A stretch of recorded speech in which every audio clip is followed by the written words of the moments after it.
The special meeting of the Eastpointe City Council on Tuesday, April 30th at 6 p.m. Please call the roll. Councilmember DeMonico? Here. Lucido? Here. Kleinfeld? Here. Owens? Here. Mayor Pixley? Here. Our first item is to approve the agenda as presented, and we have a couple items that we've added. Anything in addition to those? So moved. Support. Please call the roll. Councilmember Kleinfeld? Yes. Lucido? Yes. Owens? Yes. Pixley? Yes. DeMonico? Yes.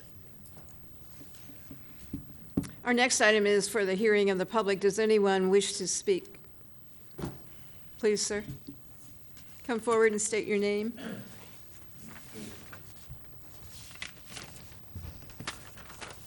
Good evening, Mayor Pixley, council members, Gary Sasek.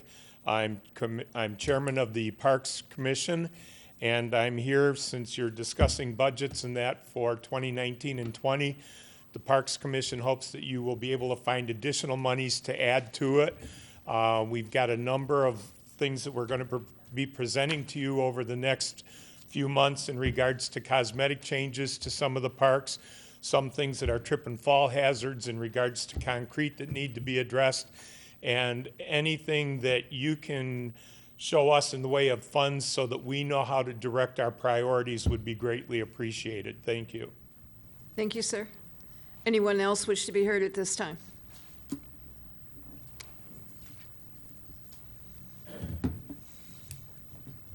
Please state your name. Good evening, Madam Mayor, members of council. My name is Steve Sellers. I'm the president of the East Detroit Police Officers Association. For those of you who don't know, we're the patrol division of the police department. Thank you. That's embarrassing. Anyway, I'm here today in support of the upcoming budget for the police department. As you're aware, the citizens of this city made these 7 mills that used to have to be renewed every 5 years permanent.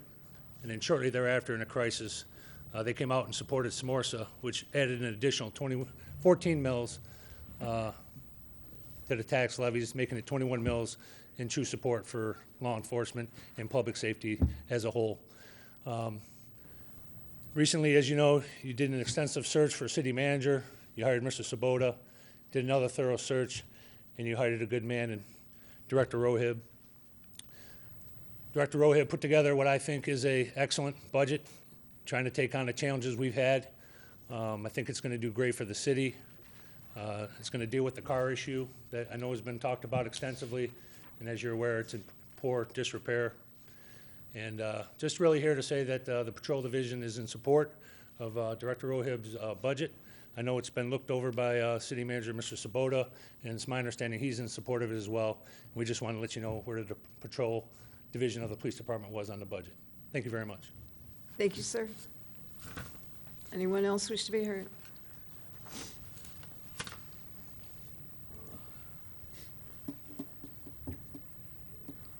Our next item is to request to add a closed session to the special meeting on tomorrow night. Can we have a motion, please? Yes, Madam Mayor. Mayor. Oh, go ahead. Madam Mayor, I request to add closed session to special meeting on Wednesday, May 1st, 2019. Support. Move with support. Please call the roll. Councilmember Owens? Yes. Lucido? Yes. Kleinfeld? Yes. Pixley? Yes. DeMonico? Yes. Our next item is to request to reschedule the regular city council meeting from Tuesday, May 7th to Wednesday, May 8th. We have a motion. Madam Mayor, I motion to request to reschedule the regular city council meeting from Tuesday, May 7th, 2019 to Wednesday, May 8th, 2019. Support. Move and support. Please call the roll. Councilmember Lucido? Yes. Owens? Yes. Pixley? Yes. DeMonico? Yes. Kleinfeld? Yes. Our next item is the water and sewer rate study presentation by Mr. Seidel. Thank you. Thank you, Madam Mayor and Council. My name's Kyle Seidel. I'm with the engineering firm Anderson, Eckstein, and Westrick, and we worked with your Finance Director, Randy Blum, and Joe Savota this year to develop water and sewer rates. and we'll just get right into this. And you should have a handout in your packet that looks similar to this that I'm holding up, and it's also on the side screens for everyone to see. AEW's done water and sewer rates for many municipalities. We do it for the Southeast Macomb Sanitary District. We've done them for the city of St. Clair Shores, Roseville, Grosse Pointe Woods, Harper Woods, and many others. And one of the things we like to do is just state our assumptions that we made so everyone's clear on what's in the model. So I'm just going to step through some of the assumptions that we made. One of the purposes of this rate study was to look at how we can finance water and sewer projects in the future without taking out new debt. So in this model, all the numbers you see is not taking new debt for the water and sewer, but instead we budgeted $4.5 million in capital that's being invested in the water and sewer system per year. One of the goals of this model is to build the working capital, your cash position in the enterprise fund for your water and sewer. We're trying to get up to the Government Finance Officers Association recommendation of 25 to 30% of cash on hand compared to the total expense budget. One of the other things we looked at was smoothing out rates. No one likes rates to go up 5% one year, down 3% the next year, and bounce all around. So we did a 5-year projection so we could balance the long-term rates for the city. We understand that there's approximately 2% non-payment on the system. We also, for future O&M increases, we looked at the city of Eastpointe budget going up 2% a year when we look at the future numbers. We also looked at the Southeast Macomb Sanitary District, the Great Lakes Water Authority, and Macomb County pass-through costs to go up 4%. Great Lakes Water Authority and the agreement that they made with the city several years ago agreed not to raise their overall budget by more than 4%. So we are using that 4% as the maximum that they could raise it. But do be aware, because I believe there's 82 wholesale customers for water for Great Lakes Water Authority. If there's different factors of your apportionment every year. So in certain years, you may see a larger than a 4% increase, but we're using that as the middle of the road. Last year it was about a 2% increase from Great Lakes to the city. We also modeled 12% water loss, and we looked at water sales that they would continue as they do today. So we didn't do any reduction in water sales in this study. One of the main things that we saw right away was the cash position in the water and sewer fund. In fiscal year end 17, it had a negative fund balance of approximately $4 million. In fiscal year 18, some of that cash position was brought back, but it was still negative. At the end of this fiscal year on June 30th, we are estimating the cash position of the water and sewer fund to have approximately $3 million. Based on your total expenses, that's approximately 17% cash for your total expenses. And like I mentioned earlier, we're looking to get that up to 25 to 30%. I'll get into these numbers more, but right here you can see some of the projections that we have. We projected all the way to 2023, where we get our cash position up to about $4.9 million, which is right between the 25 and 30% recommended cash position. This next slide just gives you an example of the Great Lakes Water Authority costs, or one of the major costs that you incur as a city. You buy water from Great Lakes Water Authority, and your sewage ultimately goes to Great Lakes for treatment. Although the cost from fiscal year 19 to 20 only went up $60,000 for your overall estimated water purchases, the amount of water that you're anticipated to buy went down. And we anticipate that you will use less water this year than last year. As a result, if you see in the middle, and I'll try to point with the mouse, I don't know if you can see up there, there's a percentage. We're estimating when you break this down to a per use cost, it's actually an 8% increase from Great Lakes Water Authority for water purchases. And then the far right column, where it has equivalent sewer cost, we're estimating that it's about a 5.1% increase for sewage. and I'll be able to answer some questions after I get through this. Looking at your rates existing today compared to the proposed rates that we're proposing based on the draft budget that we used, readiness to serve as a fixed monthly cost per equivalent meter.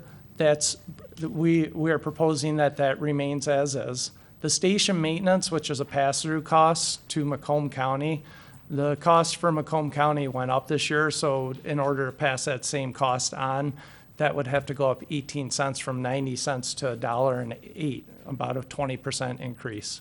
The water commodity jumped a lot. You can see it's going up 39%. That has a lot to do with the capital projects that we're doing this year, are mainly water.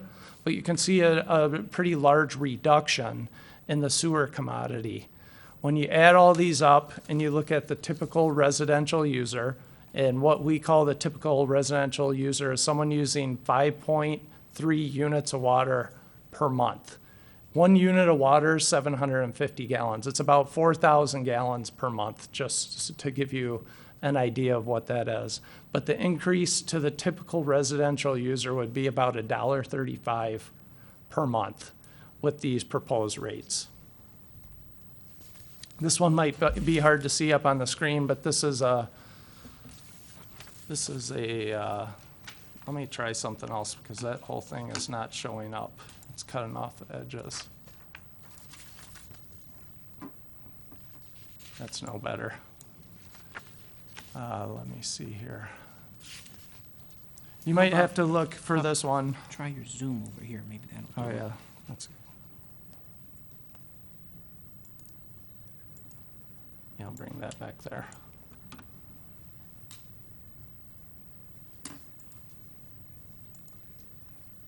That's not helping. If you could refer to the handout for this one, and I will, some of the edges being cut off. What we did is we did a 5-year projection. In the far left column, it's labeled as fiscal year 20. Those are the proposed rates starting July 1st, if approved by the council. And if you go all the way down to the bottom where it says fiscal year 20, you can see the typical residential customer using 5.3 units a month pays $91.15 per month. And if you go all the way down, you can see that the percentage of total expenses, total cash on hand to expenses is 17%. We went through future years and we actually looked at the capital that was the draft capital for the capital improvement plan going forward for the next 5 years, and balanced out at about $4.5 million, which most of that going to capital, but approximately $300,000 to $500,000 a year going into capital recovery to build the reserves back up to 25% of the total expenses. You can see on the very bottom row where each year we go from 17% cash on hand all the way up to 27%, rebuilding the security of being able to pay all the bills that the city would have. I'd be more than happy to answer any questions that the council may have.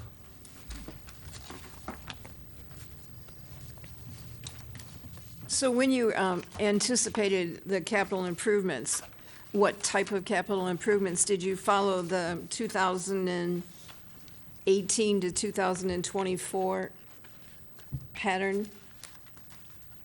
Yes, we used a draft capital improvement plan. I don't believe that that's been approved by council or seen by council, but it had about approximately $4.5 million combined capital and capital recovery, with the capital recovery averaging $300,000 to $500,000 a year. It's different every year, but it's about average $300,000 to $500,000 capital recovery. And what that means is you're just holding on to that to build your cash reserve back up to a comfortable level. And Mayor and Council, that is the exact same capital improvement plan that was included in last year's budget and then repeated in the back of this year's budget. If there were any adjustments, it may have been made to better numbers that have come in as a result of some bidding for some projects. But those are the exact same plans, pretty much the same numbers. Nothing was added, nothing was deleted. So are we talking about this one? Because I'm interested in what are you doing for capital improvements? Are you replacing water lines, sewer lines, what? The capital improvement plan is located in the tab that says Capital Projects, starting on page 175 in last year's budget and also on page 175 in this year's budget. So whatever projects are listed in this year's budget, it would begin on page 181, and more detail on 182 and 183. What we've done is we have spread out construction design and construction administration costs. I believe in prior year, those were all aggregated into one area. This will help us in the event that we actually have a project starting in one fiscal year and ending in another. We'll be able to separate the costs a little bit easier.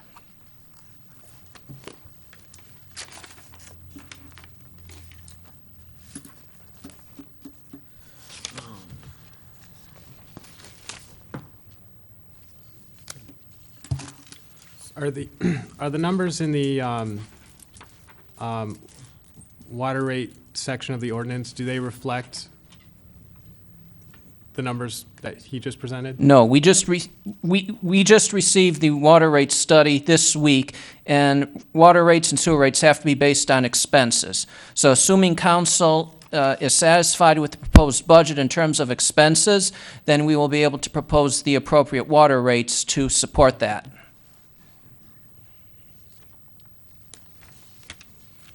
So, Mr. Sabota, am I reading this wrong?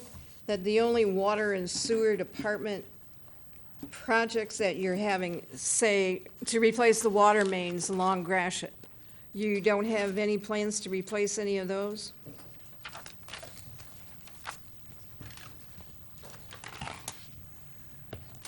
All I see is a water project, the one that's going to be completed in this budget year. Right, we've got, on the bottom of page 181, we have this year's project on Donald. And then we are That one moving is to, this year. flipping on to page 182, you're seeing Bell and Wilson from Gratiot to Lambrecht. That will be designed this fiscal year, and it will not be implemented until next year. And then 2 years from now, it'll be 9 Mile Road from the western city limits to Gratiot. 3 years from now would be 9 Mile Road from Gratiot to Tuscany. 4 years from now would be the Water Reservoir Rehabilitation Project, which has been included in the plan. And then the final year in this proposal would be Lembrecht Stevens to 10 Mile and from Saxony to Bell. So those are the projects that have previously been identified for water sewer. We also have some sewer projects, rehab. That's in the section directly below, found on page 182, would be cleaning. A lot of those projects are in the upcoming 1920 year, cammering and cleaning various lines. And then we get into sewer rehab, West Gratiot from 9 to 10 Mile Road next year. And then West Virginia, Redmond from 8 Mile to 9 Mile as well. And then 2 years out, we're continuing along that West Virginia street.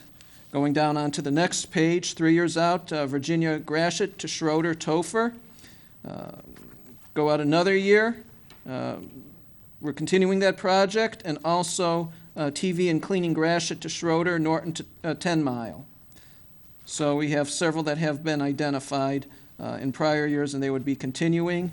And then once again, we could just keep moving right down the list, 8 Mile to Topher, Redmond to Kelly, and that appears to be 4 or 5 years out from now. So we have several water and several sewer projects spread throughout the city, a lot of them along major roads. The 9 Mile Road project would be in conjunction with the proposed reconstruction of 9 Mile Road. So we're also trying to match our water and sewer projects to our road projects. I guess I still had a question about when are we replacing the water lines along Gratiot? Because didn't we finish it from 8 Mile Road to Topher, and weren't there plans to move it further north?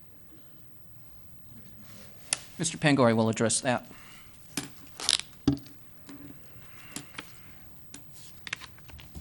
Good evening, Madam Mayor. So before we got funding for 9 Mile Road, the focus was on Gratiot. You're absolutely correct. Once we received TIP funds in future years for 9 Mile Road, we started allocating funds to replace the water main on 9 Mile Road so we could do that before they did the street. MDOT has been talking about reconstructing Gratiot Avenue for many, many years, although we have not seen it specifically in a plan yet. So the reason why we had the Gratiot water main in previous years' capital improvement programs is we were anticipating work being done by MDOT. Looks like we'll be getting money for 9 Mile Road before MDOT will be reconstructing Gratiot. So we shifted the focus of the water main replacement to 9 Mile. And where is that money coming from? What money? You said you're getting money for 9 Mile Road? Or the road itself. Yes, it's in the TIP. In 2022 and 2023 are the first 2 sections of 9 Mile. Those tips have been approved? They were approved by the Macomb County Federal Aid Committee. Whether they've been approved by SEMCOG yet, I can't No, I answer didn't that. see them. I didn't see them identified in the tip. I think they are. Joe's found them in the TIP. Mr. Abraham can actually address that. He's been on that case. Joes, you need to talk into the mic. Because I brought the tip into you, Mr. Sabota, and had you review it. It wasn't on there at the time. Good evening, Madam Mayor and Council. The 9 Mile Road from West City Limit to Gratiot is in the 2022 TIP. It is approved by the Transportation Advisory Council and it is going to the exec in June of this year. So it is already approved at SEMCOG level at the Transportation Advisory Council. That is what I was told by SEMCOG. The tip plan is on the agenda for this week, so I'll check it out. Okay. And then I was told that again it is going to the executive committee in June. This is the It's on the executive committee for this week.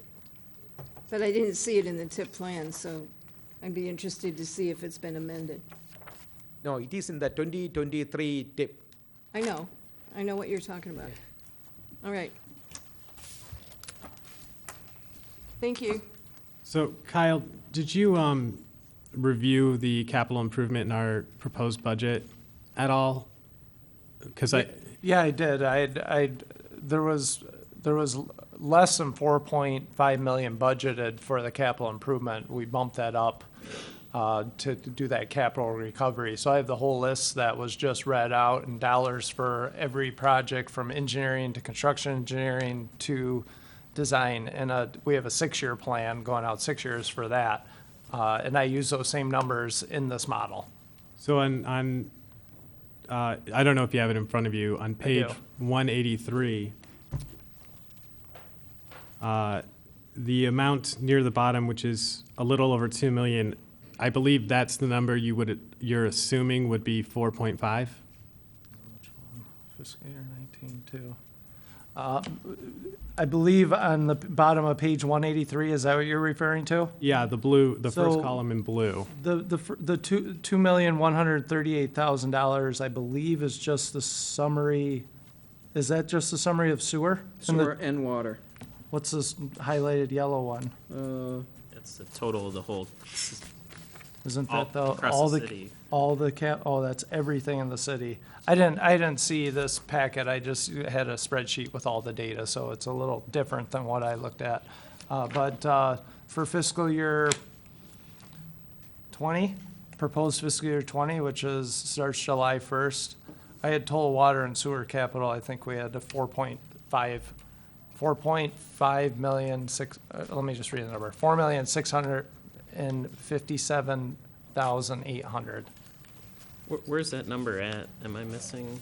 I don't see it either. On page 183, No, in his, are the capital expenses not in your little packet right here? oh, it's one No, of the I didn't assumptions. summarize those, but I can put them up on the screen just partially. But this is all the projects you just read off, and for some reason, oops. For the first year, we had 4,567,800 for capital and 0 capital recovery, and you can see each year the total capital between water and sewer. And we budgeted the rest capital recovery for a consistent $4.5 million in future years. And I know you can't see this whole thing because the screen's truncated. I up see what you're there. saying, Mike, that all the numbers match except the first one, I guess, right? Is it- And I don't know if that may be in your budget or if half that dollars was spent. We don't have that page, do we? No, right, this, yeah, this page isn't, it's written in. And this is a spreadsheet you're sending to council, correct, Kyle? That would be up to council if they wanted it. Yeah, do. so. Yeah, you can send it to all of us. That's what he's got in water rate, 4.5 million. We've only got 2 And I was told about something you don't have it in front of you. Which one is that? So that's the, Oh, I know what the issue is, now that I see it. Donald, we have in this year's budget, it won't be done by June 30th, so it had to carry over until next year's budget. That's where the discrepancy is. We did not realize that until after this document had been put together. So there have been assumptions made in the budget that certain projects would have been completed this fiscal year. One example is the work in the parks. We're realizing now that it's not going to, so in the final budget that council is going to be approving, those adjustments will be made based on new and updated information. So Donald Water Main was actually one of these projects. We thought it would be done by June 30th. It's not going to. So for cash projections, it's been moved over for next fiscal year. Wouldn't that, If it was done this fiscal year, then that $3 million in cash that we anticipated finishing this fiscal year in would have been zero. Because as you can see, Donald is about 3.3 million, so we may have even been in the red if we finished Donald this year. but isn't that going to throw off the calculation though? If we were, No, the AEW calculation is based on the most accurate, up-to-date information that we have. The budget was done before that, and different assumptions were made based on how things were going. So this was completed this week. The budget was completed essentially 5-6 weeks ago. I mean, like money the water and sewer fund brought in this year was going to cover that project. It would have covered the to. project, but we would not have had any working capital. What? Right.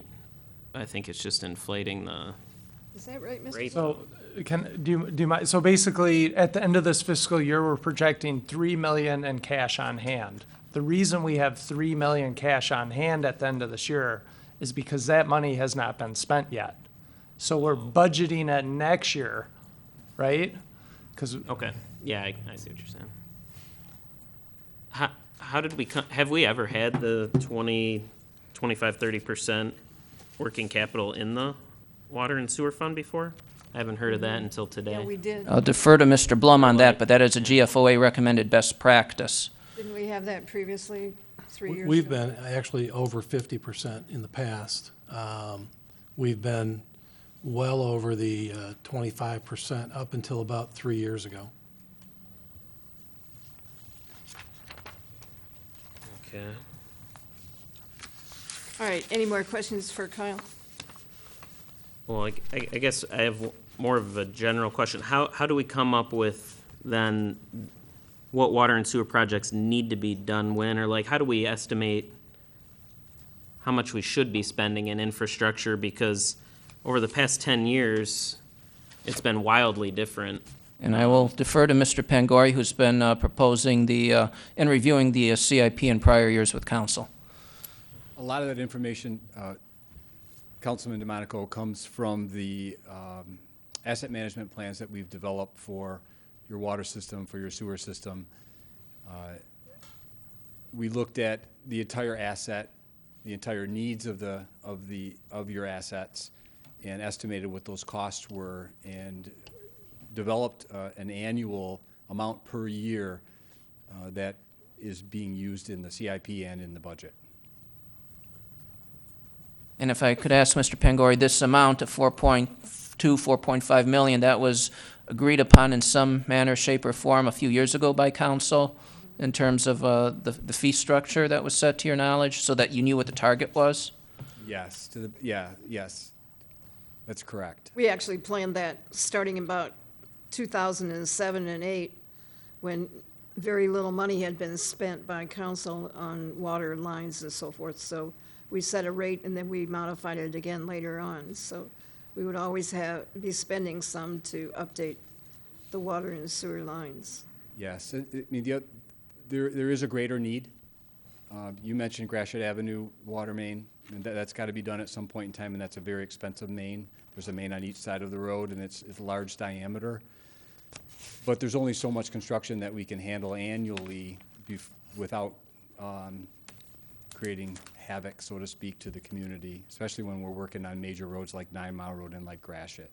I was aware of a couple line breaks in that line. I think there was one last year and so forth, and I'm wondering what the general condition of that line is and whether it needs to be replaced in preference to other lines. The water asset management plan that we developed does take into account the number of breaks that the mains have and that the water department has experienced over the past probably 10 years.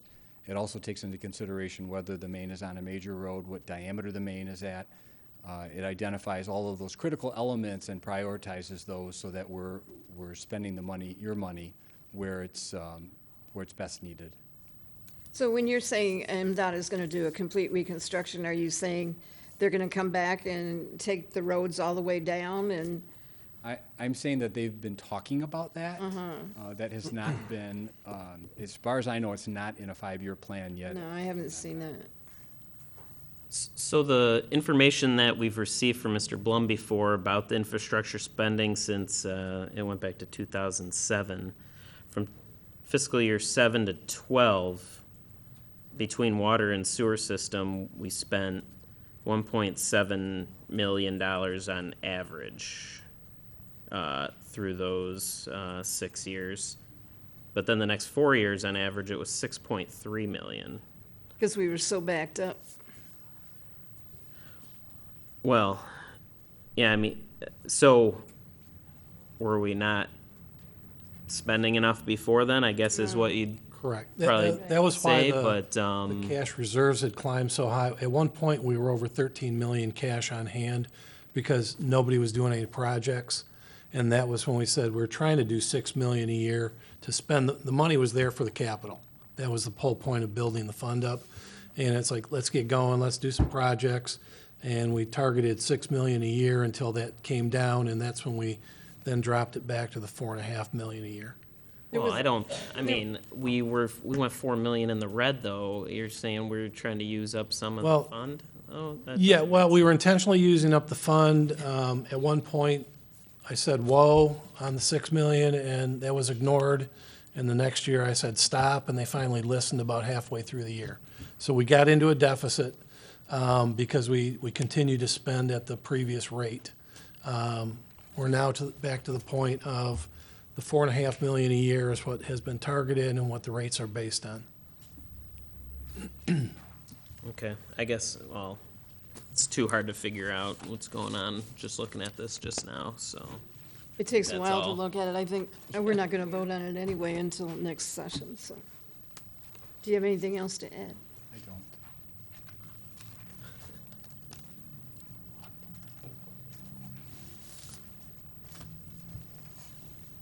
Right. All right.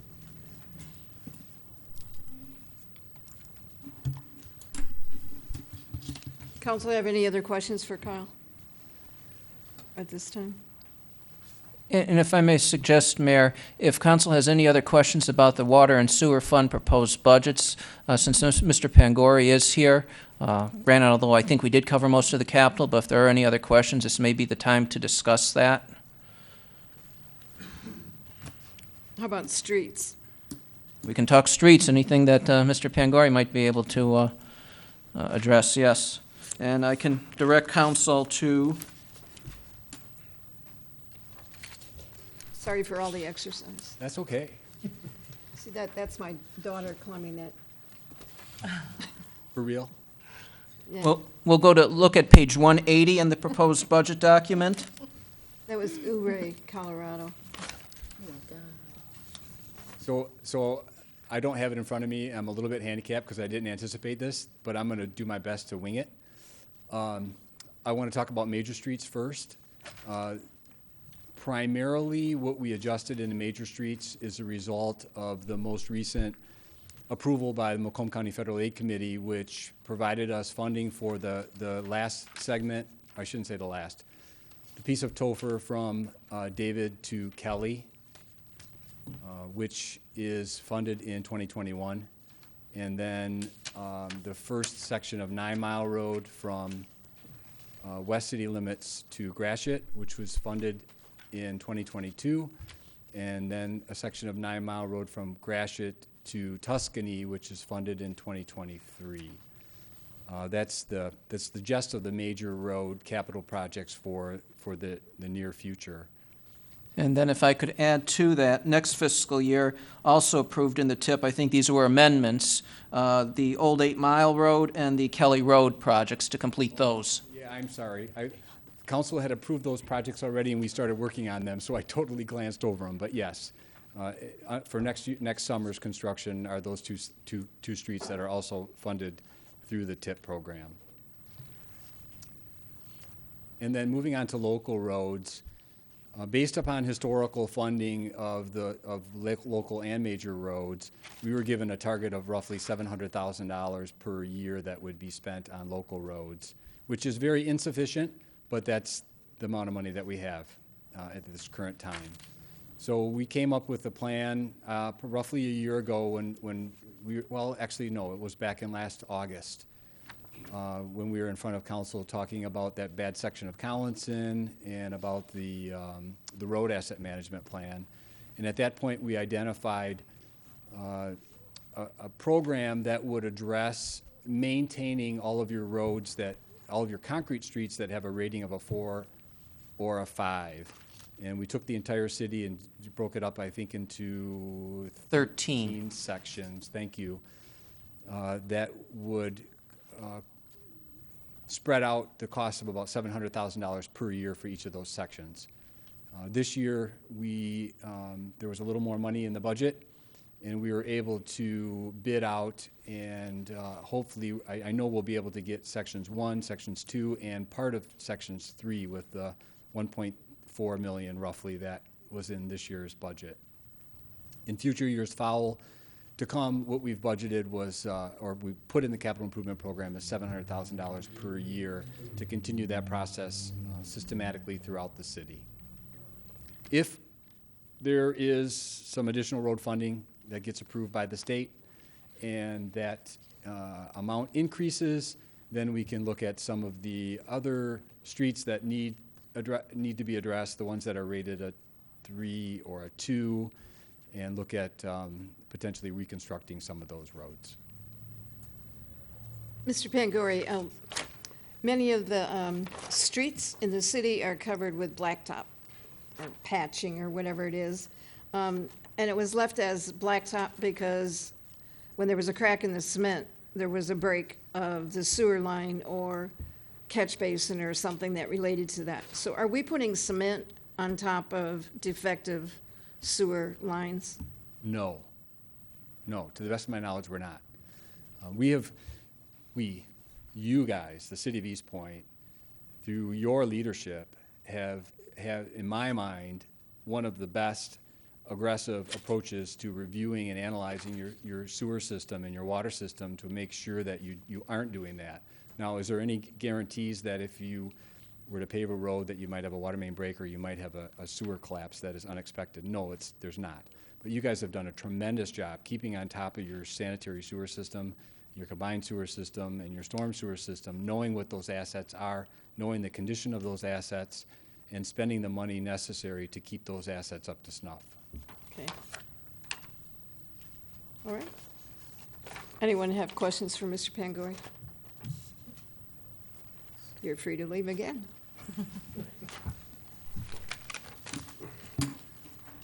Any more questions for Mr. Seidel? All right, thank you. Let's move on to the discussion of the 2019-20 proposed budget. Mr. Sabota. Madam Mayor, I will defer to council as to who you want to hear from and when. Well, they've all been here working all day, so.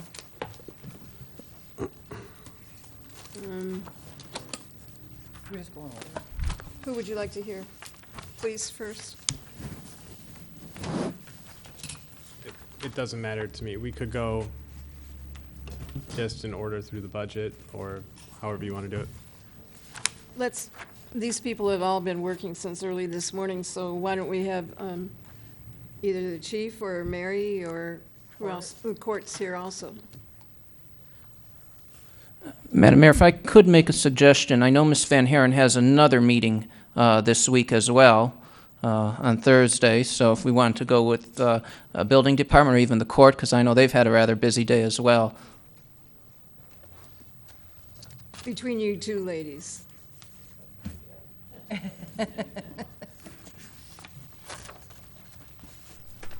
Good morning, Mayor and Council. The judge apologizes for not being here. We were unfortunately advised tonight was the budget hearing. In my communication with the city manager, he originally indicated that he was going to be presenting the budget. So I'm going to defer to him if he would like to present our budget, or if he wants to defer back to me. I can make a nice simple statement. All the requests made by the district court were included. However, there was a request made as the final budget document was placed together to increase salaries of 3 of the court's employees to bring those in line with comparables. And that request is found on page 75 of your budget document. And I have run the numbers. And if all 3 requests are granted, that would be an additional $60,490 that would need to be added to the budget document. Now, the court does have 2 budgets, essentially. One is in the general fund for the district court normal operations, and the other one they really don't have any control over because that's the new MIDC fund, where the state of Michigan issues us a grant based on a request that we make. And essentially, they tell us what we can spend, and we have to hopefully stay within budget, or if not, beg them for more money. So that's the story with those 2 funds. Are the salaries not set by the civil service, or aren't they put into a pay that grade scale? No, because the court, under law, is it's a unit of the city, but the city really doesn't have control over the detailed expenditures. The city council can set the basic dollar amount, the total budget, and the court can decide to spend it any way that they wish. So normally the city and the court come together in terms of a total dollar amount, and that's the amount that council approves in the actual budget. So what we have presented was what was requested at the time that all the requests were coming in, and then the request for the additional salary compensation came in just as we were putting the budget document together for council presentation, so we didn't have the opportunity to include those numbers in the proposed document. So on page 75, is that what he's requesting that we pay them now, or is that what they get paid right now? That is what the request is to be effective July the 1st. What do they get paid now? Okay. I would like to see like the percentage of. Right. Court administrator's current salary is $101,511.54. Mr. Messina's is $68,230.30. And Ms. Terenzi's is $53,408.55, as represented in the budget document in front of you. So what, people are getting almost a $10,000 raise? You're saying it's, sorry. Let's see here. 121 to 125, you're looking at about $23,500 for Ms. Haydette. Ms. Terenzi is about 11.5, and Mr. Messina is 17,000. I'm sorry, I take that back. Mr. Messina is going to, yes, that is 17,000. I guess where did the figures come from? He just went to what other people were getting paid to what they're getting paid now? I will defer. Address that, Councilman Okay. Owens. It's a comparative with what the Macomb County positions are being held in the various district courts throughout. Okay. Mr. Sabota, I don't know if you have this information or if you have the information.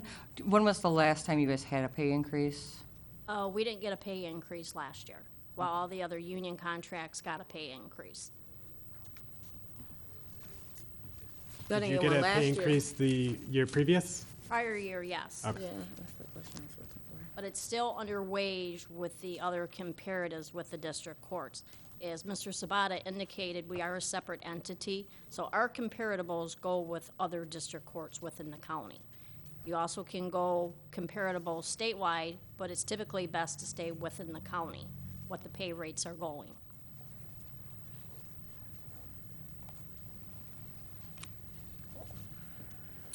Now, is that like is there a pay rate study done like annually in the county or something that information's contained in? Yes, Could we get a copy of that? I can forward it to you, yes, by all means. Thank you.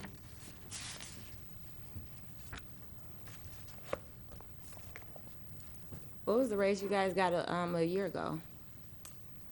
Off the top of my head, I know prior city manager Duchesne was trying to do, because due to the fact, and Mr. Blum probably can address this better, is he was trying to do pay raises for the administrative package due to the fact the union members were going to be getting a longer percentage increase over the term of their contracts. Off the top of my head, I don't recall what the actual percentage is. I'd have to go back and pull that for you. I don't know unless Mr. Blum can recall across the board. Not specific to the court, no.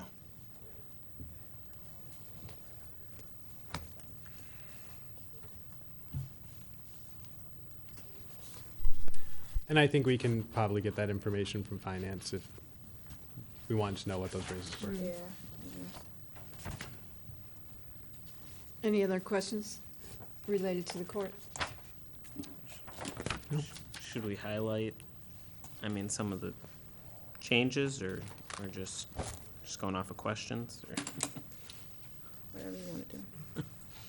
Honorable Counsel, I think the major change from the court would, in theory, be a reduction due to the fact that many of the costs that the general fund had assumed in the past have now been switched over to the MIDC, and the city is supposed to get reimbursed depending on the type of expense, either at 100 or 75%. So there was at least a $150,000 reduction to the general fund as a result of the MIDC. Have we received the money from the MIDC? We received the initial 50% back at the beginning of February, and we received an additional 25% last week or Monday, I don't remember when now. And then the next payment is It'll be in June another 30? 3 months, yep. Okay. What do those funds actually mean in practice then? We pay court-appointed attorneys more, or what? Well, that is coming up in the next set of standards. The first set of standards was to implement all defendants charged with a misdemeanor are to be represented by a court-appointed attorney. There are some defendants that will retain their own attorney at the time of arraignment. Okay. Majority of the people that are in custody or out of custody were pro per. And the state of Michigan, under the federal guidelines, was not doing enough for representation for defendants in the state of Michigan, so that's why the Michigan Indigent Defense Council was put in place. Does the state of Michigan also control the fee or the percentage of the fee that the attorneys charge? No, again, that's gonna be coming up in the next 5 set of standards that are coming down that will then have to be implemented in 2020. It's kind of a hit or miss as of right now, because there are no standards as to what court-appointed attorneys are paid throughout the state of Michigan. Again, attorneys in Oakland County doing the same particular job on the same case are making more than what attorneys in Macomb County are getting, and vice versa in Wayne County. It's not equalized throughout the state of Michigan, and they're hoping eventually they're gonna equalize it so that there's better representation at the first appearance, and then the attorneys are being compensated for the work that they're doing. That's why the state went out and got the grant money. I guess the larger question is, how long is that grant money gonna last? Eventually, they want to remove the court-appointed attorneys from the court's control, and it is to be administered and turned over to the city of Eastpointe. They don't want the courts making the appointments for fear of judges are only doing selected attorneys on their list that could be contributing to their campaigns. They want to move away from that and have a separate entity being the one overseeing the appointments of the attorneys. It's labor intense from the court end side, because before we didn't have attorneys for our docket arraignments.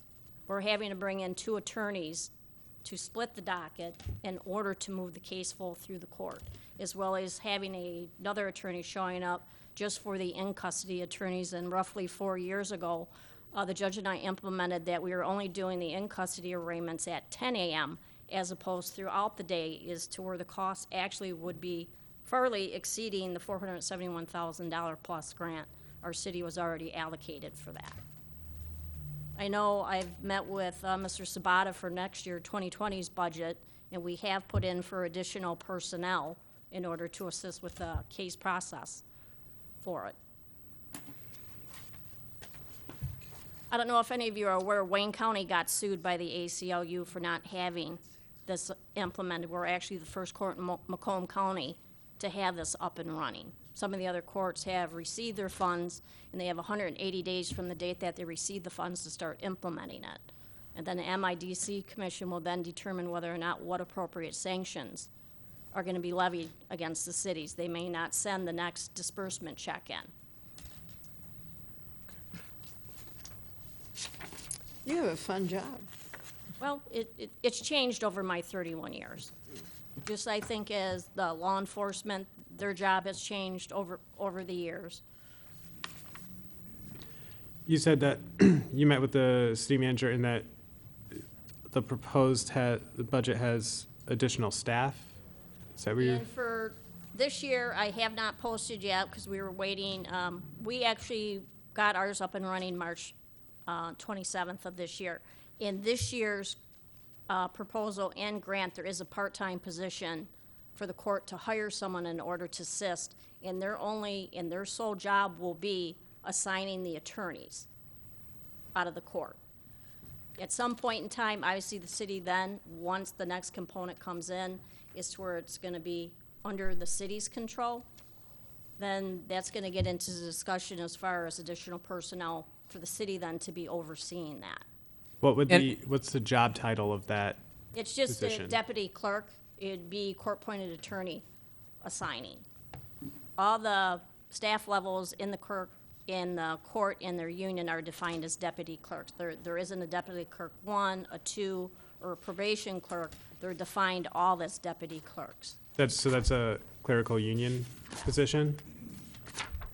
And if I could enlighten council a little bit, our fiscal year and the state fiscal year are off by 3 months.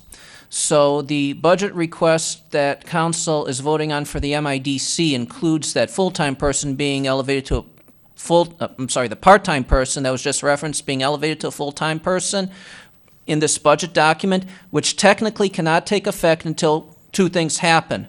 Number 1, October 1st. Number 2, the state of Michigan, MIDC, actually has to approve our budget request to elevate the current part-time to a full-time position. So if both of those 2 things do not happen, then we will continue with the part-time based on the MIDC funding, unless the court needs to make an argument to the city that we need to potentially support a full-time employee out of general fund purposes. At this point in time, we trust that the MIDC will grant our request, but that answer has not yet been received, nor do I anticipate it being received since the state legislature hasn't even started on the budget for the fiscal year beginning October the 1st.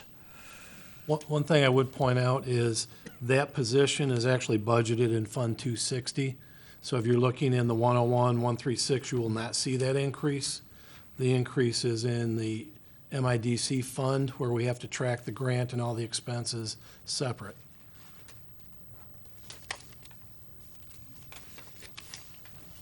Karen, can you explain the bottom of page 71?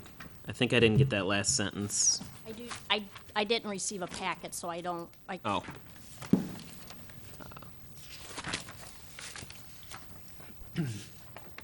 You wrote this section though, I think, right? I did. For the court? This is in the court summary, and this is getting back to, the total grant authorization for the MIDC was $471,543.60. In prior years, the city was allocating $250,000 just for court-appointed attorney fees only. The offset is the city's local share is $51,867.33, which is indicated on the long budget form. The $250,000 was reduced to the $51,867.33. That's the city portion that they're only mandated to cover as opposed to the $250,000. And typically, every year, we exceeded the $250,000 that was placed in that particular line item. Oh, so that's how then, second from last column, the last column went down almost $200,000 then? Is it like that reduction is? Prior years, we were Okay. averaging $285,000. We were typically $35,000 over in that line item. Okay. So with that money coming from the state, that's what, they took that portion away from us as far as what you're saying, the The $250,000? portion, the state came up with their own formula, and I can't even begin to get into what their formula was. They took, I had to submit reports as far as to what we spent on court-appointed attorneys every year. The state then took that figure and came up with their own formula, in addition on potential increases in arraignments. Some, City of Roseville has to do adjustments to their building, so part of their grant covers construction. And due to the fact, we've been told there's potentially of a new building coming or remodeling in the current one. We didn't ask for additional construction to be done in our building, not knowing what the city's future is as far as potentially building a criminal justice center. I know I've done some need analysis on behalf of the city, which has been turned over to Mr. Sabata. Okay. Now, you were saying, I think Mr. Sabata was saying that if they approve it, those two things, that they will help pay for that full-time employee? Is that what you were saying? That's correct. Okay. Otherwise, we just keep it part-time. That's correct. Do they help with the part-time one, too? Yes. The Okay. part-timer is identified in the MIDC budget. I just don't remember if that's a share or if that's 100% funded by the state. It's been a while. I'd say it's 100% covered because that was built in as part of the grant money coming. Okay.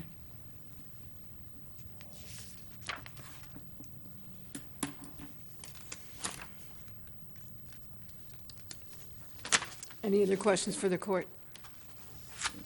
And again, if you need any additional information in regards to the salary on behalf of myself, Heidi, or Jim, I'll be more than happy to provide the mayor and his council whatever you need. And if you have any additional questions, by all means, Councilwoman Owens has stopped by our court over the last 2 weeks. So again, the judge and I always open that opportunity. You guys are always more than willing to come over to find out what we're doing on a day-to-day basis. And I know the mayor has stopped by other times. So if you have any comparisons related to those salaries, I think that Absolutely, might be good, I can forward that to you. particularly in Macomb County, because I think Yes. it's difficult when you compare it to a different county. These pay raises are only comparatives within Macomb County, Okay. okay? Thank you. Thank you.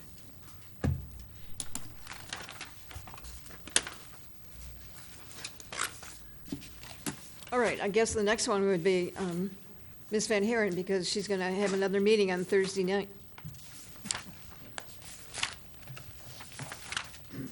You probably haven't gone home all day today.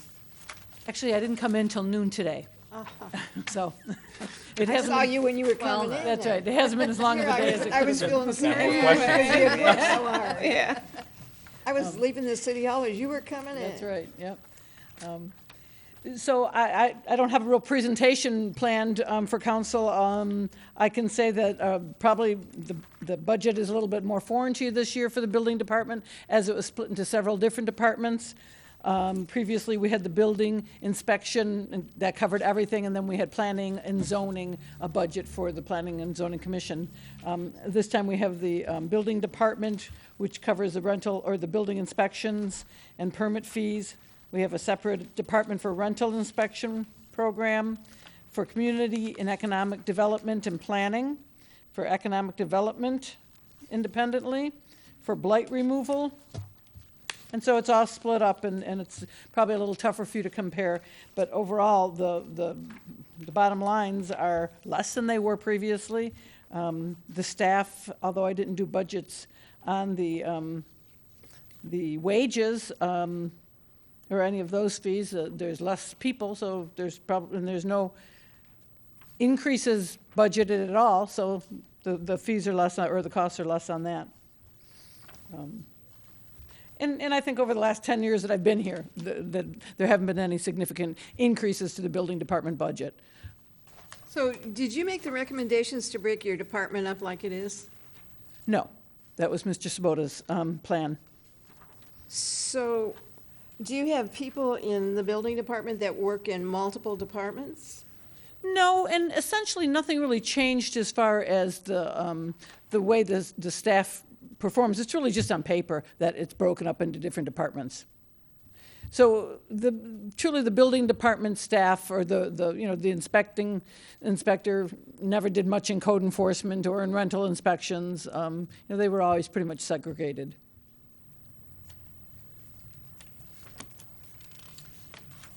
I noticed that there's been a decrease in your part-time clerical employees and one part-time code enforcer, if I'm not mistaken.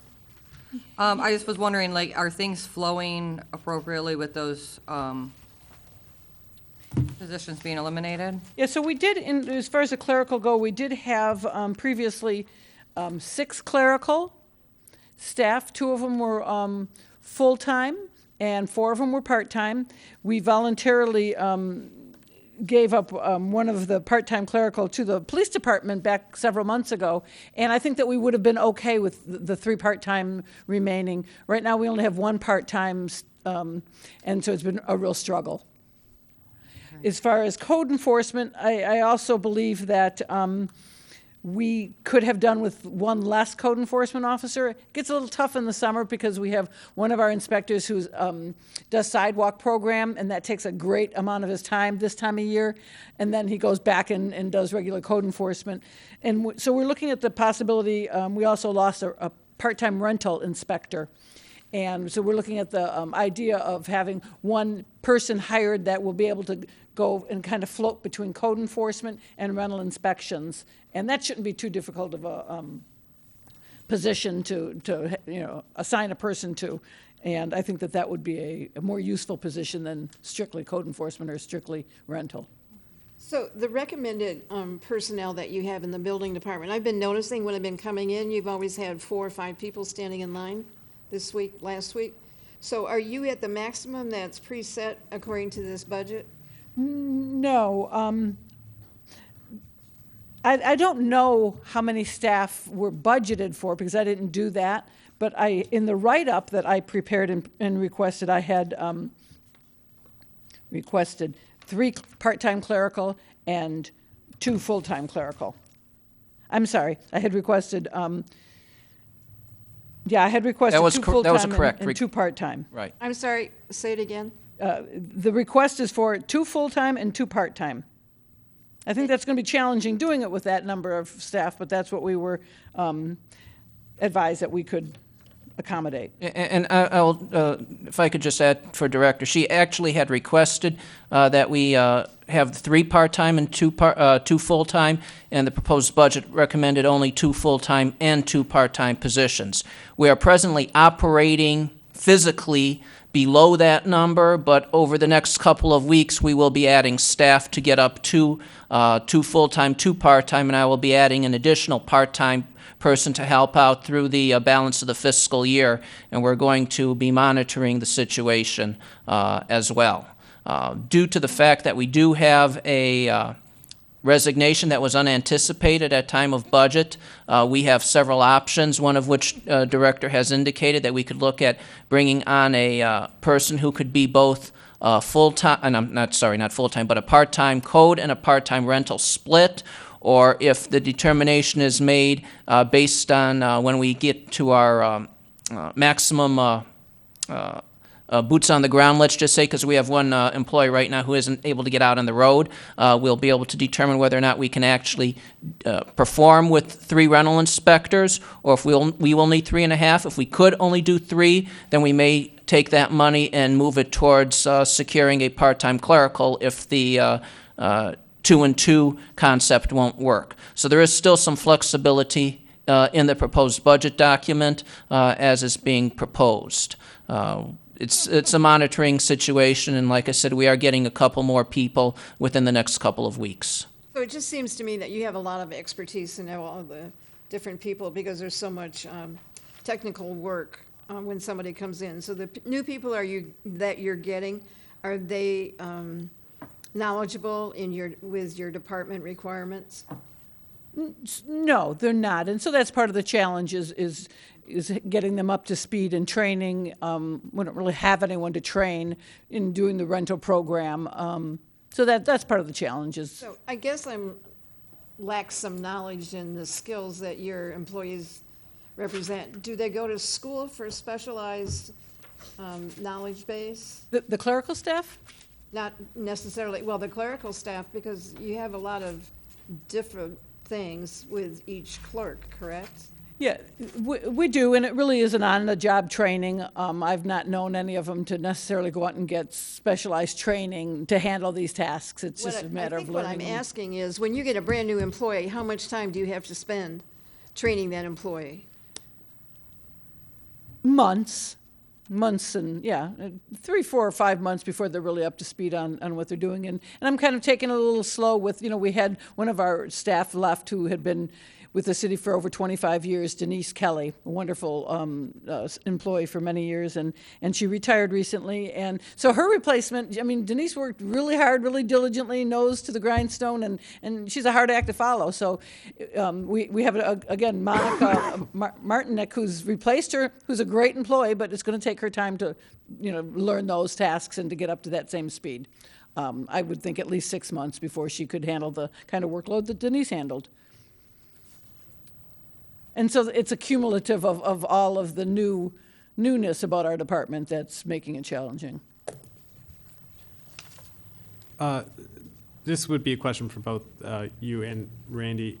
Would you be able to summarize what all the different funds are that are now, because I'm looking at, like the building department and then the economic development, and I think your costs are spread throughout those different departments. They are. And if you could just tell us let's see, I think there's 1, 2, 6 listed on page 107. Is that all of them, or are there other breakouts? That's all of them that I'm aware of. Those 6. And so previously, that was 2 departments, because that planning commission was always kind of a standalone department, and that just really included the planning consultant's costs and some publication fees and things like that. Everything else was just under the building department. But again, overall, I don't think the costs have increased. I think that they've just been split apart and segregated. And the other one that's been added that wasn't in our department previously was home demolition. I didn't do that budget, so I'm not sure what the basis of that is, other than it's for looking at the dangerous building.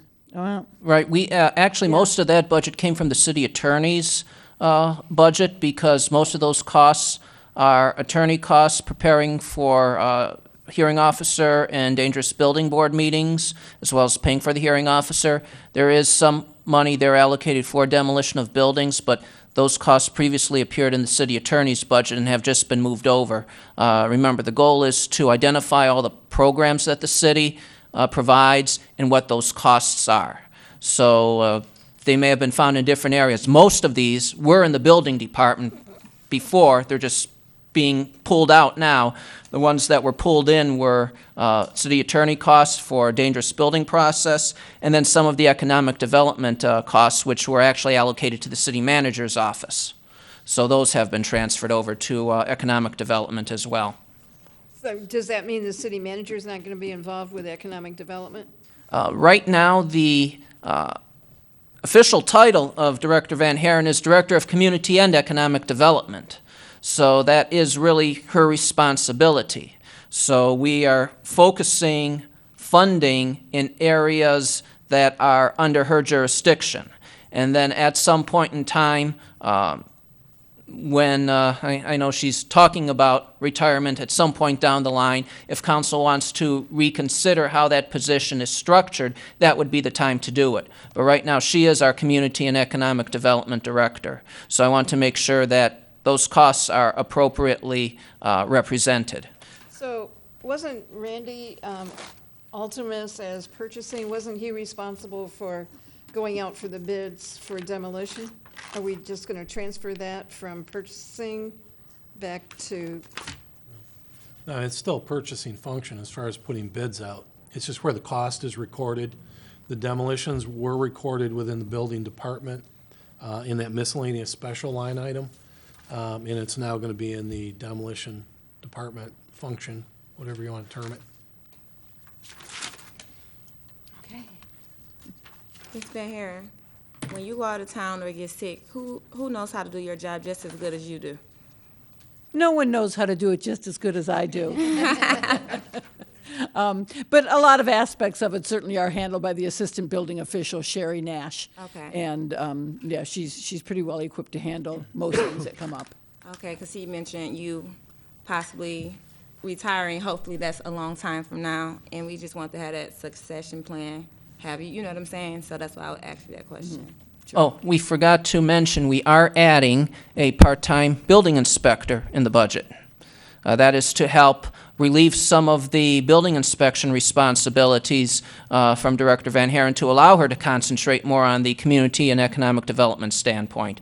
So talking transition, once again, getting another certified building inspector into the city is a good thing. We don't know how long we will be having Director Van Haren here. Granted, it's going to be her choice when she wants to retire, but at least we need to begin that transition plan and also help relieve her of some of those building responsibilities so that she can concentrate more on that community and economic development.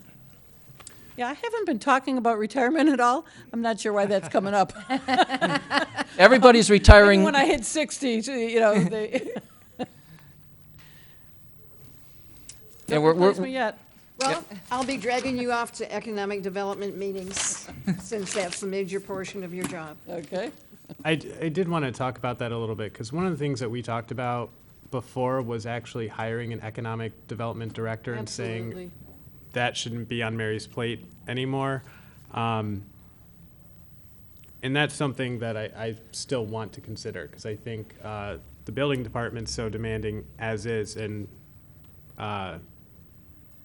all the other kind of like subsections that fall under that, that I think we need someone dedicated to that. I don't know if you have a feeling on that, Mary, if you prefer to be split and rather. Yeah, I think it was a good mix when we had several years ago Steve Horstman doing economic development, and I know he was primarily doing the DDA, but he was that the kind of that person who would work with the developers as far as, and I don't think he went out. I don't know if he did proactively went out and sought new development throughout the city. I think he did in the DDA. I don't know if elsewhere. I didn't work with him long enough to. No, he went to many things. He went to a number of like shopping center marketing and Okay. some of the brownfield meetings and things like that. So he was part-time, 50%, between the DDA and 50% between. Okay, and that worked well, because then he would, have those initial meetings with the developers and, try to target them to certain locations in the city where they'd be appropriate, and then bring me into the mix, or vice versa. If they came to me first starting to talk about things, I'd bring him into it, and for what he could offer to the situation. So I don't know if there's enough for a full-time position, but I think that. I think there Well, is. that extra person isn't, We have a couple of brownfields and some other things that need to get done probably. And there's a lot of economic development that could be done with a lot of expertise when somebody doesn't have to do rental inspections and demolition and things like that. Well, I'm just wondering if it, Mr. Svoboda said the one part-time building inspector is meant to free up your time for economic developer, if it would make more sense to hire someone for economic development who either worked under you or, Worked with her. yeah, something like that, because I don't know, it seems like you have enough in your lane right now that instead of trying to shift you around, it would make more sense to bring someone in who's just for economic development. Yeah, I don't think that's a bad idea at all. I really don't. And I think that when times were a little leaner, they combined that position because it's kind of a natural. I mean, I know all the zoning ordinances and all the locations in the city where different businesses can go, and ultimately have to speak to that when someone wants to locate it in the city. But to have that as a separate. The economic development director, not only going to SEMCOG and many of the other regional meetings like Redevelopment Ready and updating that RRC and things like that. Community development, I think, would be a really key thing in the development of this city. And I think Steve worked really well with you in multiple things. I remember you going to many of the 8 Mile Boulevard meetings related to planning and Yeah. things like that. So. I did. So one more question that I have, how many, when I'm looking through here, I believe all of the amount you requested for union positions is what ended up in the city manager budget. How many, is it just the one part-time position, or how many positions did you request funding for but did not get? Does that make sense? Is it I believe, one part-time I for think just one clerical? part-time, but again, I didn't do the budget on the salary, so I don't know. Right, in what's terms in of that? overall positions, it was one part-time. Director would have preferred 3 part-time clerical. For budgetary purposes, I propose 2. Now, if council wishes, I have no objection to adding another part-timer, but I would recommend to offset that cost by increasing the application fee for permits by $10, and that will cover the cost. If council remembers that the last 2 fiscal years, the building department was operating at over $440,000 operating deficits. And if the permit fees don't cover the cost, then it's the general taxpayers that are responsible for covering that.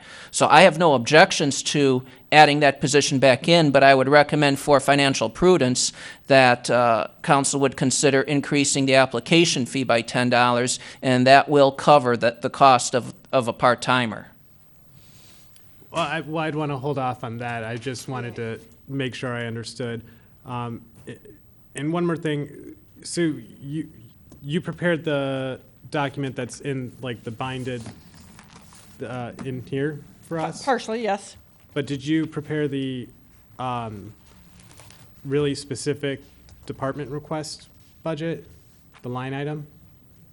Yes, I had a part in that. Again, that's where all the salaries were done, and automobile expense, and a lot of those categories were done by others. Okay. So I did some of them. Hospitalization, of course, is all done by Mr. Blum. That was the only area I saw the discrepancies. All the that's why I was revenue asking. was done by someone else. I didn't do any of the revenue.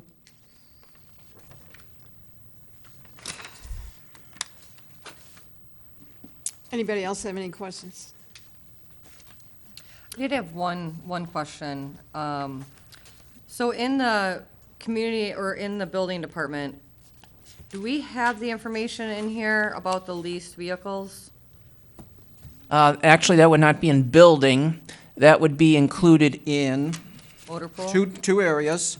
rental inspection, and also in blight removal, because the rental inspectors and the code enforcement officers use the vehicles. So that information is included in those particular line item accounts as vehicle leases. Well, and as does the building inspector. Yes, forgot about that one. Thank you. So it's broken, So we're really distributing the costs as to where they're being incurred. Whereas right now, everything was put into building department. So on page, well, my pages aren't numbered at all, sorry. So under the building department, building inspections department, there's no cost in here for automobile expense or vehicle maintenance. And that is because we pay a rental fee to the motor pool fund, and the motor pool fund pays for the maintenance costs of the current fleet. I see. so for the motor pool rental would be $3,960, and then our rental inspections is $11,760. Yes. And then, You have automobile expense and vehicle maintenance as well. where's that? It's in the line item budget. Yeah, I'm looking at that. When assuming the, Automobile expense, oh, that, no, they eliminated, that's zero. 371861. That's zero, though. Those are zero now. Well, they're zeroed out. For the 2019-20, I have $0 for those. right, because those expenses are covered under the vehicle rental. All right, then home demolition.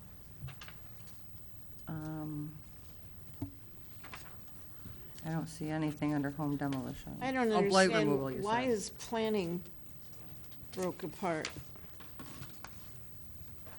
Motor pool rental, 11,000. Planning is broken apart because that is another function in which we charge a fee, and our fees cannot exceed the costs of us providing the service. So for accounting purposes, especially in areas where we have fee-provided programs, we want to ensure that those expenses are appropriately segregated from non-fee-provided expenses. So planning is one of those, as well as zoning. I do have one, I'm sorry, I have one more question about the lease. For under blight removal, you have motor pool rental, $11,880, and then you have vehicle lease payments, $5,261. Is that, can you explain that to me? Yes. Presently, the current fleet, we charge the motor pool rental. So any expenses associated with repairs of those vehicles, gas purchases, et cetera, are actually funded out of the motor pool fund. If we go to the lease program with Enterprise, which is anticipated at some point next fiscal year, the lease program for those vehicles will include a cap of $300 per year for maintenance costs. We will not exceed $300 a year for maintenance costs. So those maintenance costs are included in the cost of the Enterprise fleet rental, therefore negating the need to do a rental rate to the motor pool fund. So if you're going to look at this budget 2 years from now, you're going to see $0 for the motor pool fund, and So there'll be $0 in the motor pool fund under rental, or under rental inspection program, building inspection department, and blight removal is what you're saying? correct, So right now, you're saying that we spend approximately 40 to 25, 30, 40,000. $25,000 a year, and by going to a leasing, we're gonna go to $5,000 a year? Yes. Actually, that's only a partial point of the year. I can't remember what the actual number is for a full year. I don't have that information handy. But our maintenance costs will be capped, limited to about $300. So we're spending right now on the cars for the building department, $25,000 a year in repairs, is that what? I don't remember seeing that when we got our list of, items. This is, Mr. Blum can describe how that figure has been derived. That is a rental rate. It does include any maintenance and repairs, but it's not specifically for maintenance and repairs. It's the motor pool recouping the cost of the purchase of those vehicles through a monthly rental to whatever department's using them.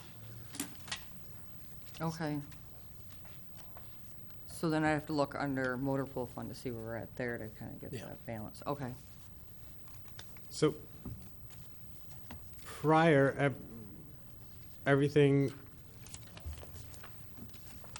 the 25-ish thousand, are we looking at the building department where we were, or what we have budgeted? And then going forward, that'll get split between, That's 26.4. so in the projected budget, it seems to me like it's higher next year. It will be, in one sense, in that we have a significant portion for the current rental rate because of our own fleet. And then we will be going over at some point, probably towards the end of next fiscal year, to the rental rate with Enterprise. The following fiscal year, the motor pool lease payments are zeroed out. Yeah, but they're still using vehicles that have a cost. Why would you not allocate, like the way you go rent to a motor pool, why wouldn't you do that to the lease program? Or are they Because just the gonna- lease program includes the cost of maintenance. All right, one more quick question, because, okay, under the motor pool fund, it says that, like, part of what comes out of here is fuel. So you were saying that we would zero these funds out, this 3,000, 11,000, 11,000. Where's the fuel gonna come through on the next budget? It's not coming out of motor pool. No, the fuel will be directly charged to the appropriate functions, either building, code enforcement, or rental. There will be an allocation in there for fuel. So some of this money will still be spent. on Some will fuel, still so be it won't spent. actually zeroed out, it's just gonna be. put in Significantly different less. categories. Significantly less. Okay. And the lease payments would be allocated to the appropriate departments, correct? Correct. And nothing would appear in the motor pool fund. So this way, in case you wanted to know exactly how much we are spending for a vehicle for code enforcement, we will be able to give you that number very clearly just by pulling up the general ledger. Right now, we have to go to several different sources to try and calculate it if we have the right data in the right place. Ms. Van Haren, one more question for you, if you don't mind me asking. How many times this year has one of the code enforcement or rental inspector cars have been in for maintenance? Oh, I think 3 or 4 times. One car was down for a week, another car was down for about a week. Yeah, about 3 or 4 vehicles. The other 2 were less than a week. And we had enough cars because we had people missing that we just shifted over to another vehicle. Right. Do you think you need leased vehicles, or do you think that there's more savings for your particular department in purchasing? Yeah, I don't have a real opinion on that. I'll just say I didn't pay attention to the details like Randy and Joseph did when they were, looking at all the leased vehicles. I just didn't concentrate much effort on that, so I don't have much of an opinion. How many vehicles do you have? Do you know? 8. No, you have 8 Fiestas, a Charger, and the van. You have 10. Yeah. So if leasing 10 vehicles doesn't fall under 26,000 a year, I don't know if that makes sense. I do, well, actually, going back to that, so you have 10 vehicles, you have, let's say, 8 Fiestas, those are all code enforcement, and I'm assuming those are used for code enforcement? Code enforcement, rental inspectors, and the inspectors. building inspector. So do they each have then their own car that they usually drive, or? Yes. So they don't share cars at all? Only when necessary, so if somebody's missing and somebody else's car is in the shop, we'll take one of the others, we'll shift them around.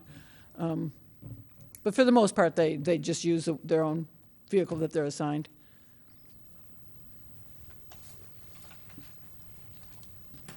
Okay. I have no other questions. Any other? Go home.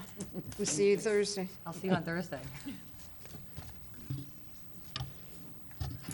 Who would like to go next? Chief? We also have Mr. Abraham here with DPW. I know we've talked about most of his budget already. All right. Mr. Abraham?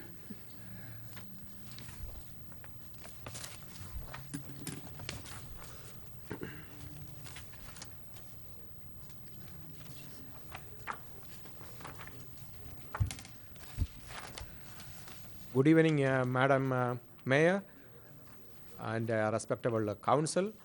As you know, today is my 30th day with this great city, And when this budget was put together, I was not here. I reviewed the budget, however, and then I'll be happy to go over some of these items budgeted in our department.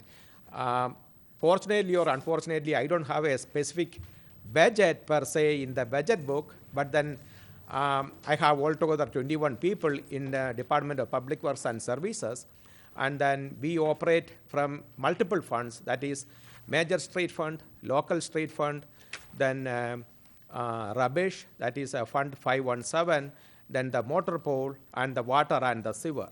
So those funds pay for our operation. And then I can go some of the major highlights in our budget if you wish for me to go through each one line by line or fund by fund or whichever way you like. I have one quick question for you. You've been here for 30 days, and I know the budget was already done when you came in. Is there anything that you see in this budget that maybe we missed that should have been included in the budget? That is a very good question. You might have seen the asset management system and the pacer condition of our streets. Let's say we have 100 miles of streets. Not let us say we have 100 miles of streets. And then that is approximately 80 miles of residential streets and 20 miles of major streets. And then 30% of the streets, 30 miles of streets are in poor condition. 60 miles are in fair condition. And then the remaining 10 miles are in good condition. Now, these 30 miles that are in poor condition need some sort of reconstruction. And then reconstruction of this one, the capital agenda put together by the consultant, then that is a hell of a lot of money that we cannot afford now. Now, I was also told that the residential streets in the city, they don't have a concrete base. That means it is simply like a driveway. And then majority of the streets, let's say, we need to reconstruct. And then that is approximately about $2 million a mile if we are talking about reconstructing these streets.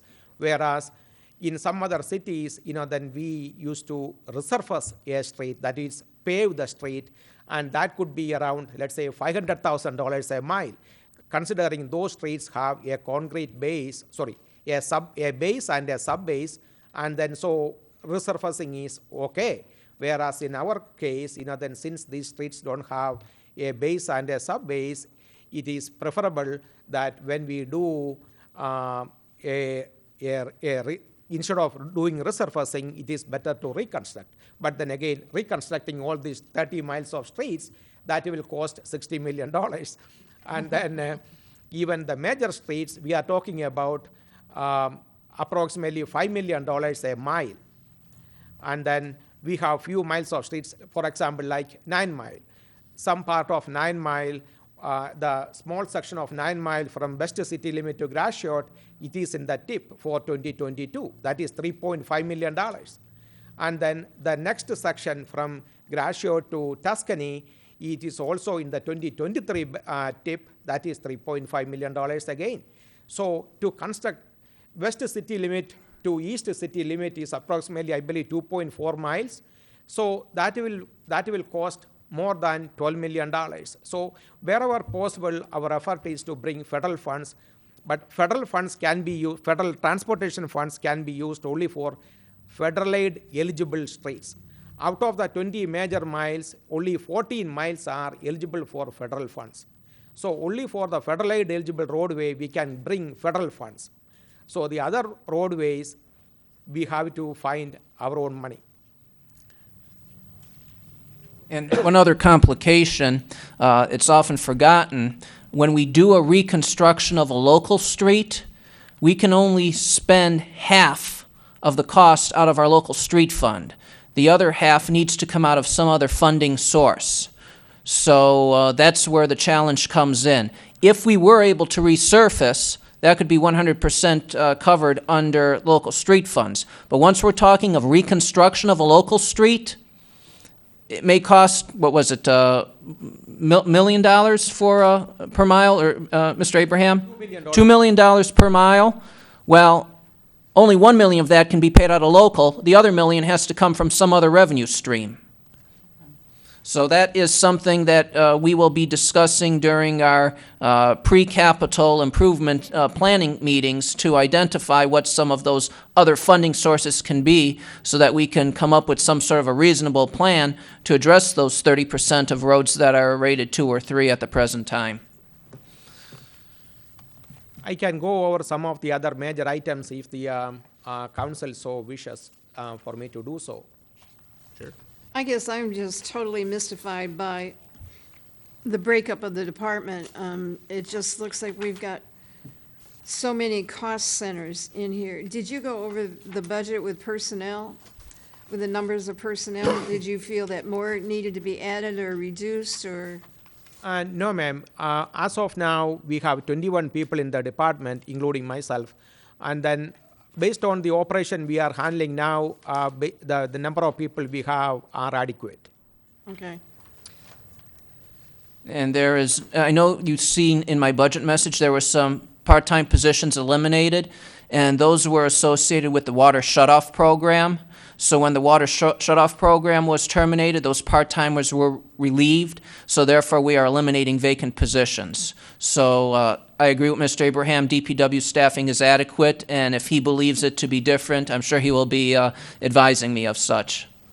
I'm looking on the line item listing, and under, as an example, under trunk line, there's so many breakdowns. There's trunk line surface maintenance, trunk line tree care, trunk line drain, trunk line roadside cleanup, trunk line roadside cleanup, trunk line traffic, trunk line winter maintenance, and you have winter maintenance in another section.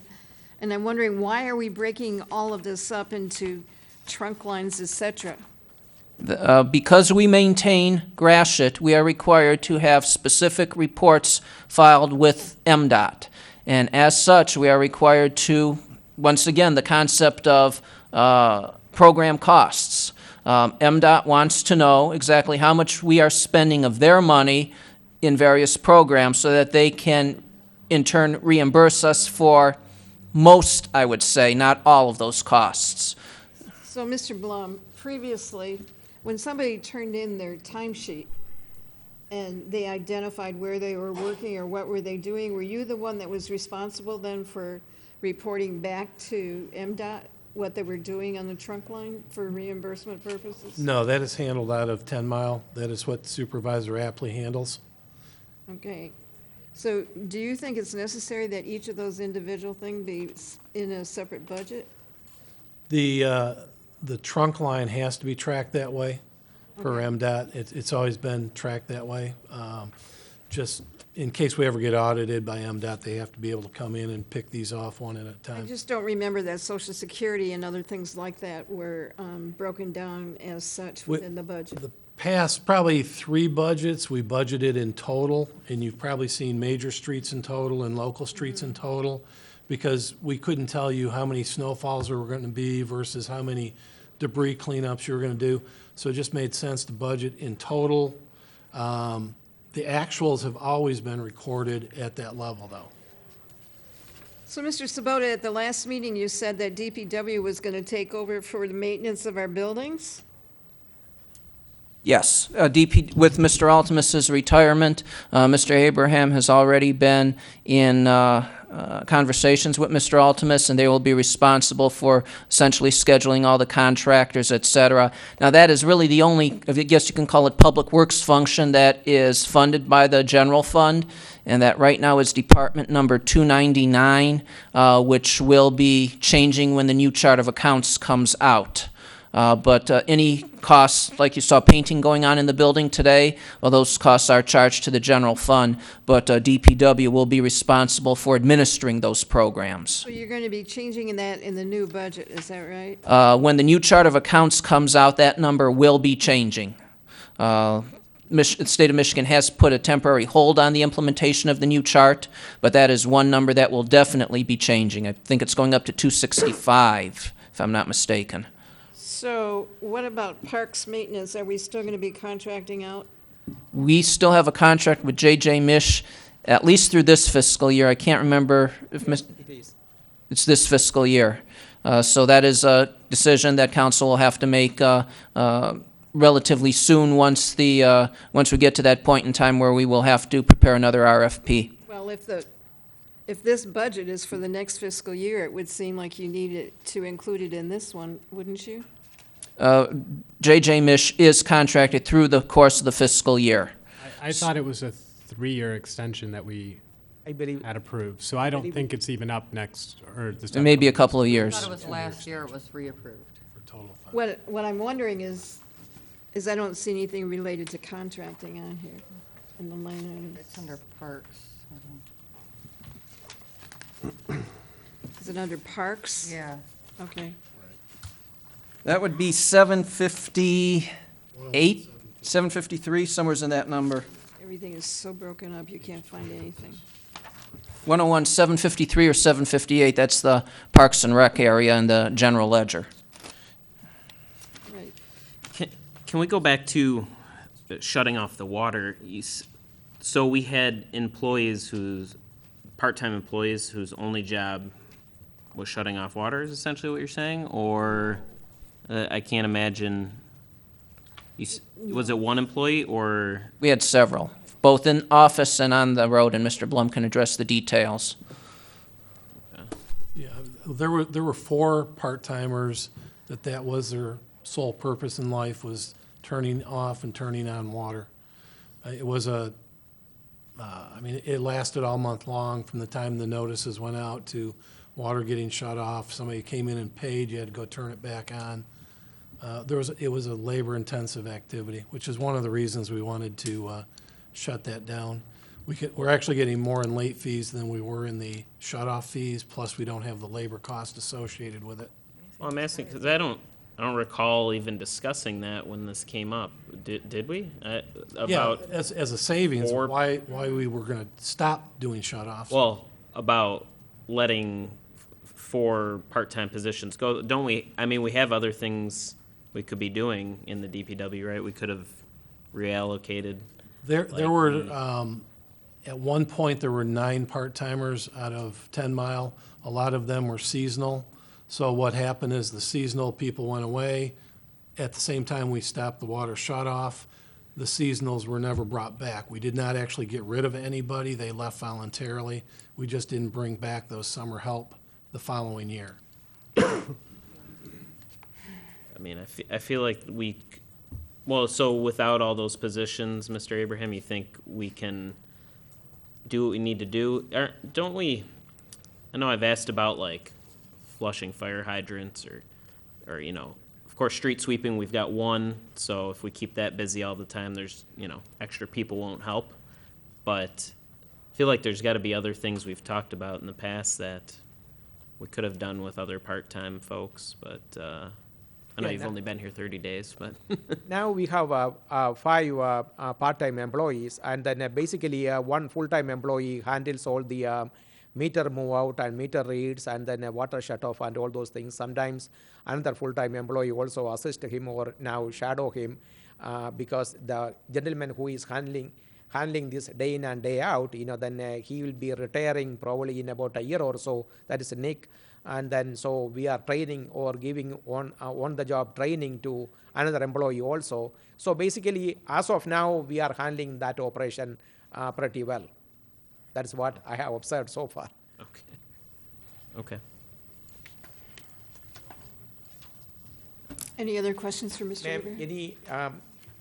Regarding the trunk line, as Mr. Sabota said, that the only trunk line we are providing service is Gratiot from 8 Mile to 10 Mile. That is approximately 2.2 miles, one direction. And then we are providing various service, and then State of Michigan, through their Macomb County TSC, give us an annual budget. Our budget is $58,000, $58,732 a year. That covers various operation. And then there are some line items that are specific. That means they have told us that we cannot exceed those line items unless there is any saving in other items. Now, snow removal, though they have given us a budget, it is not specifically capped. We can bill them the actual. Now, the operations that are specifically capped are roadside cleanup and grass and weed control, sweeping and flushing. Then we sweep all the streets in our city 3 times, all the major streets and residential streets. I don't have a good count on how many we sweep. Probably we will be sweeping Gratiot more frequently than our other streets, especially in this area to maintain the cleanliness of that major roadway.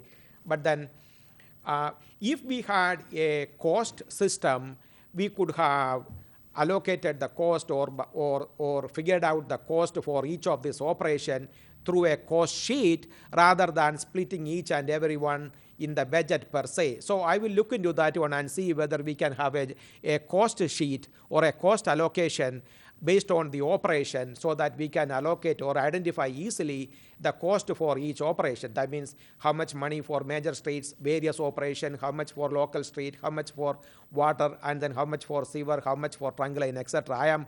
I will look into that. And if I could, and I know Mr. Abraham's just been here for a month, the work order program that council approved will be implementing that, I want to say, in a couple of weeks. I think that's one of those. So that will also help address what Mr. Abraham just identified. So as long as we have that program properly and the data is inputted properly, then we will get the proper data to share with council. Thank you. And then so far, I was successful in coming up with an inventory of all our equipment and vehicles, and then also assessed the condition of each and every our equipment and vehicle. I found that some pickup trucks that are 16, 17 years old, and then it is in reasonably good shape with a low mileage. Though it is 16 or 17 years old, then they are in reasonably good shape. Some are not in excellent condition, but then we will not be asking for replacement. But then as long as it drives, then we will use it. And the reason why we are keeping some of these pickup trucks are because if there is a snow emergency, these are the only vehicles we have for snow removal. So that is why we have some pickups. We have basically 12 pickup trucks, and then 2 are in bad shape, and that means still it is running, but that it is not in excellent condition. When it dies, we will not ask for replacement. And one is used for one is an arrow truck. That means whenever there is work in our right of way, we use that as a traffic control measure. And the other one has a broom. So basically, I got the condition of all our equipment and vehicles, and then we will be replacing one step one. It is in the budget. That is $185,000 plus a high-low, which is, I believe, 1977 model. And that means older than some of the folks here. That is $35,000. That is in the budget. A camera, that is, whenever we have to do a videoing of the sewer lines or the water mains, $10,000. And then also a wood chipper, that is $17,000. That will help us a lot. So those capital items are in the budget. And then other capital items, that is for the reconstruction of the streets or a concrete repair on residential streets. Some are also in the budget. I can go line by line if you choose so. I think we reviewed some of those previously. I have another pet peeve in this city right now, is the striping of our streets. And the police department made us do an emergency striping not too long ago, but a city that has really nice, clear striping on their streets is pretty appealing, I think. No doubt about that, ma'am. It is in the budget. $225,000 is in the budget. How much? $225,000. And it's also planned for next fiscal year as well, Mayor. It Yes, is not yes. considered a capital improvement because it's not a capitalized cost, but those costs for striping are in the budget for this year, and it will be proposed for next year as well, $225,000. So how much are you going to do for this year? $225. Where are you going to do it? That's up to the DPW to decide. Basically, all the major streets, ma'am, we will stripe on all the major streets, and then For 225? Yes, ma'am. All of them? Yes. Who's going to do it? there are basically two contractors in this area who will do, that is a PK contracting and then RS contracting. Those are the contractors that I have used in the past. Right. And then, yes, and then also if money permits, ma'am, if money permits, I would also like to do intersection marking wherever there are schools, intersection crosswalk with a tape rather than painting the street. The paint lasts only for about a year or so, whereas an intersection tape lasts for 3-4 years. So that's what I am looking into to see whether we can accommodate these within that 225,000. Now, we talked about it before. I know we had a striper over at DPW, and I know with major roads, we don't have the right equipment for that, but I do think we should look at like our local intersection and the school markings and stuff like that. School markings especially. It seems to me like we would be able to That's do what that. Mr. Abraham is saying. He has a better solution than painting. It's the a reflective tape that has a longer lifespan and is a better return on investment. Yeah, but I'm asking if we can implement some of this work, or do we have to hire a contractor? Sir, I don't think that the striper is in good condition.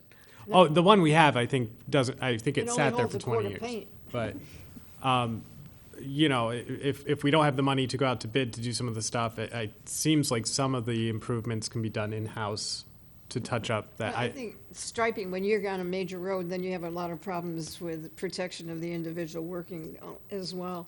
And when you have a contractor, they have all sorts of equipment that they bring along to protect the employees as well. Yes, they do. Striping is, you know, they have a vehicle behind them, they have a vehicle in front of them and on each side. So, I mean, I understand for like major roads, but for like our side roads and even for around schools or any additional, do you think it'd be more wisely to invest in our personal striper for the city to own, to do like the side roads, the side streets themselves? Or would it be better off to contract that out? Now, again, based on my experience, ma'am, we used to award a contract for lane marking 600 miles of streets in Detroit, and then that was approximately $650,000 in 1 year. This year, for whatever reason, they recently awarded a contract for the same thing. It went to $825,000.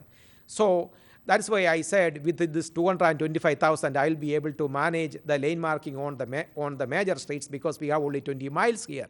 And then that is why I said again, my plan is to accommodate the residential streets around schools within this $225,000. But then we will not be lane marking on the residential streets, ma'am. Okay. Only around the schools, I will try to accommodate that within the money we have in the budget. Plus, as I said earlier, instead of lane marking with the paint, put intersection tape. It is a tape. Right, yes. Use the tape around the schools. Okay. Anyone else questions? So we took the lane striping zone not in the capital improvement plan, it looks like then. That's correct, because the capital improvement plan should only be used for items that will be capitalized. And lane marking is considered a maintenance function. It's not capitalized because it doesn't increase the lifespan of the road. So it's operating and maintenance costs, so that's where that will appear in the budget, in the general ledger. And plus, it has to be done every year, sir. It has a life of only 1 year, per se. Oh, but not if we do the tape, though. Yeah, of course, the paint will last 3 years, yes. Yeah. Okay. All right. All right, how about a break for 5-10 minutes? Okay. Sure. If I could ask, is Mr. Abraham, council done with DPW sections then? Looks like he's done with us. No, I can go over, ma'am, there's no problem. I came at 7:50 in the morning, and then I have no problem going, and then or answer any questions, or whenever you need any information, then I can share whatever I have or whatever knowledge I have earned so far in the 30 days, and then I went through this as much as possible. I got a reasonably good understanding, but I am not saying that I'm an expert on on all these things. Well, So- we thank you for coming to Eastpointe, and I'm amazed at how much you've grasped in just a short period of time. Thank you, ma'am. Appreciate that very much. Thank you, respectable And council. I will be Thank you. taking you to a landfill to show you around. All right. Thank you, Mayor. And I know you police are waiting, but I think we have to probably take a 5-minute break. Sounds good. All right? So we'll be back at 8 o'clock. Yes, yes, he's next. Thank you.